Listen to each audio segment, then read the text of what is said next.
രാവിലെ ഷാനവാസും അനീഷും തമ്മിൽ വലിയൊരു വാക്കുതർക്കം നടന്നിരുന്നു. ഷാനവാസിനെ മരമണ്ട എന്നൊക്കെ പോയി രാവിലെ തന്നെ കിടക്കപ്പായെ പോയി അനീഷ് ഷാനവാസിനെ വിളിച്ചിരുന്നു. ഇതെല്ലാം കഴിഞ്ഞ് പുറത്ത് ഗാർഡൻ ഏരിയയിൽ അവിടെ വിഷമിച്ചിരിക്കുകയാണ് അനീഷ്. ഇവനും ഷാനവാസും കൂടെ ഗാർഡൻ ഏരിയയിലേക്ക് വരുന്ന സമയത്ത് അയ്യോ അനീഷേട്ടൻ എന്തിനാ കരയുന്നേ, അനീഷേട്ടൻ കരയുവാണോ എന്നൊക്കെ ചോദിച്ച് നെവിൻ അടുത്തേക്ക് ചെല്ലുന്നു. അപ്പോൾ തന്നെ അനീഷ് അവിടെ കണ്ണൊക്കെ ഇങ്ങനെ തുടച്ചുകൊണ്ടിരിക്കുകയാണ്. കരഞ്ഞോ എന്നൊരു സംശയം, കണ്ണുനീരൊക്കെ തുടയ്ക്കുന്നത് പോലെയാണ് അനീഷ് ടൗല് വെച്ച് അനീഷിൻ്റെ കണ്ണൊക്കെ തുടച്ചുകൊണ്ടിരുന്നത്. അപ്പം നെവിന് സത്യം പറഞ്ഞാൽ വിശ്വസിക്കാൻ പറ്റുന്നില്ല.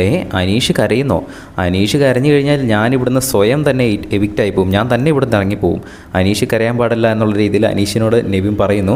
സംഭവം എന്താണെന്ന് വെച്ചാൽ രാവിലെ എല്ലാവരും എഴുന്നേറ്റ് വരുന്നതേ ഉണ്ടായിരുന്നുള്ളൂ. ഇന്നൊരു 9:30-10 മണിയൊക്കെ ആയപ്പോഴാണ് എല്ലാവരും തന്നെ എഴുന്നേറ്റ് വന്നത്. ആ സമയത്ത് എല്ലാവരും ഒന്ന് ആക്റ്റീവായി വരുന്നതേ ഉള്ളൂ. പക്ഷേ ഇന്ന് രാവിലെ തന്നെ ഷാനവാസും അനീഷും തമ്മിലൊരു വാക്കുതർക്കം ഉണ്ടായിരുന്നു. അത് ജയിലിൽ കിടക്കുന്നവർക്ക് ഡോർ തുറന്ന് കൊടുക്കേണ്ട ഒരു ഉത്തരവാദിത്വം ഷാനവാസിനായിരുന്നു. പക്ഷേ ഷാനവാസ് രാവിലെ തന്നെ നല്ല ഉറക്കത്തിലായിരുന്നു.